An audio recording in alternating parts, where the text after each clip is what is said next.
Today, we're going to be talking about the Omega Seamaster Professional 300-meter diver watch. This is a watch I've had for about 6 months now, and we're going to see what I think about it so far. Welcome to Time Bomb, and thanks for watching this video. So, the Omega Seamaster Professional Diver 300 meters, man, that is a mouthful for a watch name. Come on, Omega. I think we can do better on the name, but it does tell you exactly what this watch is about. Clearly, it's a dive watch, 300 meters of water resistance, which is great, and professional, I guess. If you're a professional diver, you can use it.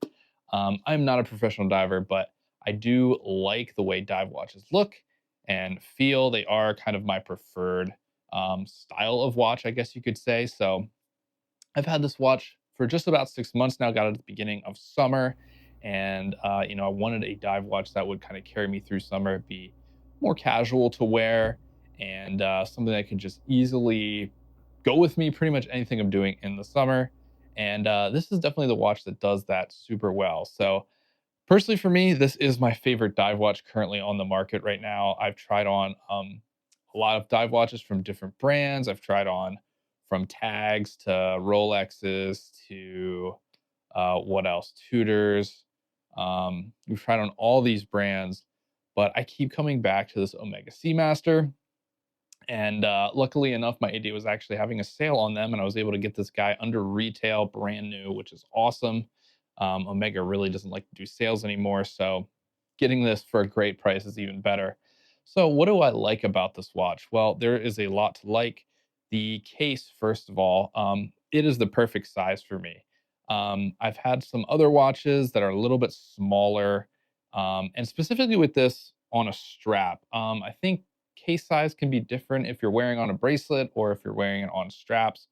For me personally, I have a 7-inch wrist, so I think a 42 millimeter on a strap, meaning rubber or a NATO or sailcloth, anything like that, 42 millimeter seems to just fit me the best and look the best on my wrist. Of course, that's very subjective. Some people might think that this is too big for them. So that's going to come down to personal preference. I always recommend trying on a watch before you go and buy it if you absolutely can. But for me, size is absolutely perfect. The dial on this watch, I love. It's a nice black ceramic dial and has this wave pattern across it, which I think gives it a really cool look and is a little bit unique compared to a lot of other dive watches that might just be straight black or something like that. This kind of stands out a little bit more and is a little more, I don't know, good to look at, I guess. So that's something I really like.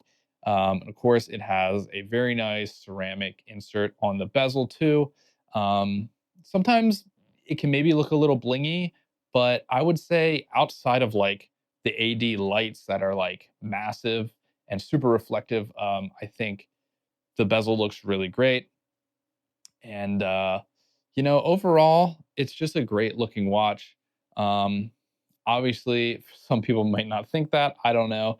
Uh, Looks are kind of very subjective, but for me, this is like the perfect look for a dive watch.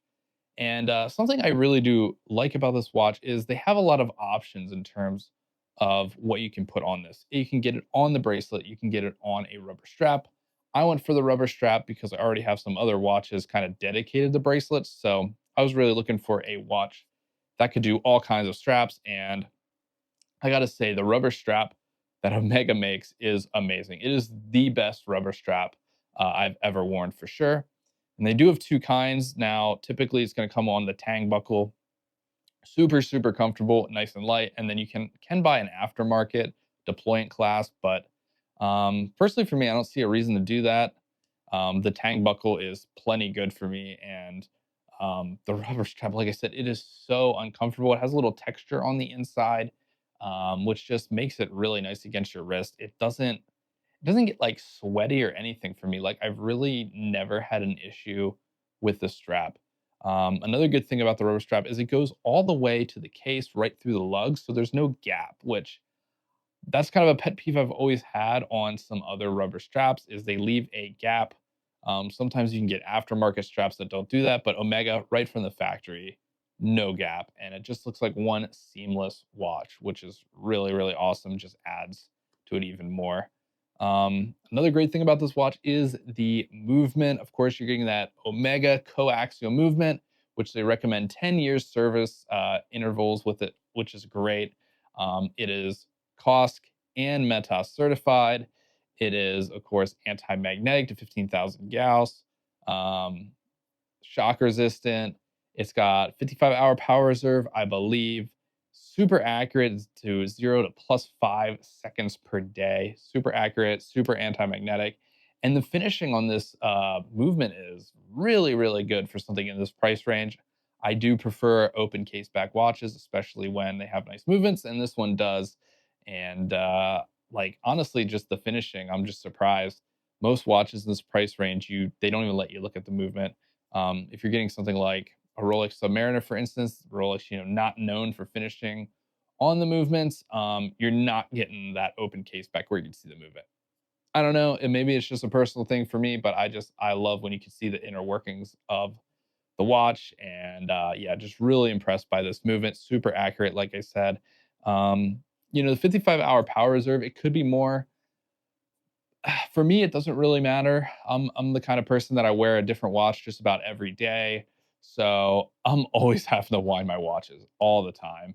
So going from 55 to a 70 or something power reserve is not going to make a difference for me. I would need like a 5-day power reserve for it really to be beneficial to me. But some people might be different. Or if you're just wearing it every day, well, power reserve probably doesn't matter too much to you anyway. And again, I think just you're getting a lot of watch for the money here. It certainly is in that sort of, I would say, middle luxury price range. Obviously there's some cheaper options, but there's also a lot more expensive options out there. And I think it's just a great, I don't want to say like value for money, because again, these are luxury items. Nobody needs an Omega Seamaster or any other watch really for that reason. Um, but I do think you are getting a lot for your money in the luxury watch world. So, what are some other options for this? Comparisons people are going to make. Well, right away, Tudor Black Bay, and I actually had a Tudor Black Bay 58, and I ended up selling it to buy this. Um, the Tudor's a great watch. It really is a great watch. But it was a little small for me on straps. Didn't quite fit exactly what I was looking for. Also, the Tudor has a more vintage look. This is a more modern look. And I just prefer the modern when it comes to this style of watch. Um, the Tudor's going to be a little cheaper. And you can compare movements. I mean, they're pretty close. I think the movement obviously is way more decorated in the Seamaster. You're getting a little more power reserve in the Tudor. And then if you do go up to something like the Tudor 41, the monochrome, or the burgundy, you are getting the METAS certified as well. So it's really going to come down to what you're looking for. Both of them are going to be great watches. Another comparison everyone's going to throw out is the Submariner. I've tried on a Submariner many times. It is an excellent watch, but it's known for being on the bracelet. They don't even offer it on a rubber strap or anything. So I think maybe that's a little where the comparison can be hard, is if you do want that rubber strap. I mean, nothing is beating this Omega rubber strap. It's just not. I know you can get aftermarkets for a Rolex Submariner, and I haven't tried them obviously because I don't own a Submariner, but I can't believe they're going to be better than the rubber strap on the Omega.